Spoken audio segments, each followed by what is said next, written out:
welcome back to Red Wolves Live. We'll send it back to Blake for his final thoughts on what was another great offensive performance for A-State. Hey, Common, what's going on, man? Yeah, here in Hot Springs, for those of you wondering where in the world I'm at, I'm not in Idaho, unfortunately.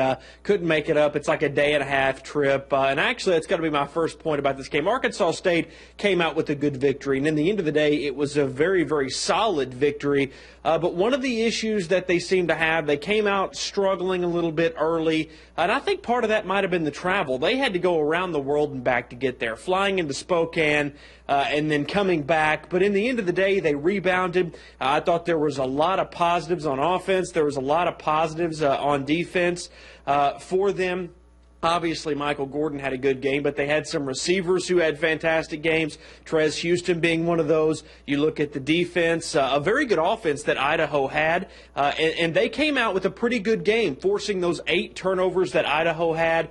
The only thing that really, really concerned me that I thought could be a glaring problem, Arkansas State and the number of plays that they were running seemed to be down quite a bit. I think Idaho ran more plays, and that's something that when the Arkansas State offense is firing on all cylinders seems to be something that is up there. They seem to run a lot more plays when they're really feeling good about themselves. But hey, in the end of the day, 44 points, a heck of a night, 5 touchdowns, Michael Gordon, and a big win, scoring 44 points. The defense looked to bounce back pretty well. You've got to be happy with it, Common. Yeah, I think I'm pretty happy with it. Michael Gordon, 5 rushing touchdowns. Freddie had a good game. We didn't really talk much about him. 22 of 29. He really didn't turn the ball over. And the defense is the one that forced the turnovers. Right here, we look at the Michael Gordon video. Whether it was short touchdowns, whether it was long touchdowns, he had such a good day that it felt like he had more than 107 rushing yards. It kind of felt like he had 200 yards. But really, I think Arkansas State fans will take his 5 rushing touchdowns. He also had 45 receiving yards, so he just about did it all. If I'm taking my player of the game, I'm definitely going to have to give it to Michael Gordon. He was outstanding for Arkansas State today.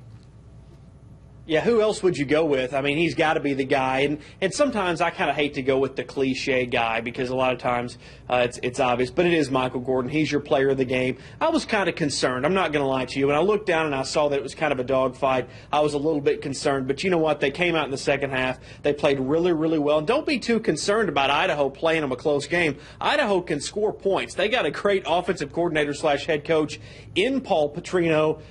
So nothing to complain about for them. I think overall just a very good day. You take the win when you travel that far. You bring it back home. You build off of it. Yeah, he's got some Arkansas connections too. So maybe he knows what's going on in the state.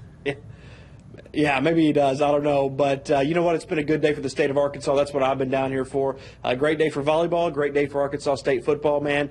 We love it. We love covering it, and another good day for them up in Idaho. All right. Well, thanks, Blake. You're right. A fun day, and you'll hear more from the Pack tomorrow night on the Blake Anderson Show. It's produced right here in the KIT studios as Coach will break down the Idaho game. The Blake Anderson Show is tomorrow at 10:35, right after Region 8 News at 10. Once again, A-State beats Idaho State 44-28 to improve to 3-1 in conference play. The Red Wolves return home next Saturday to host South Alabama. We'll have plenty on that game next week. Have a great night, everyone.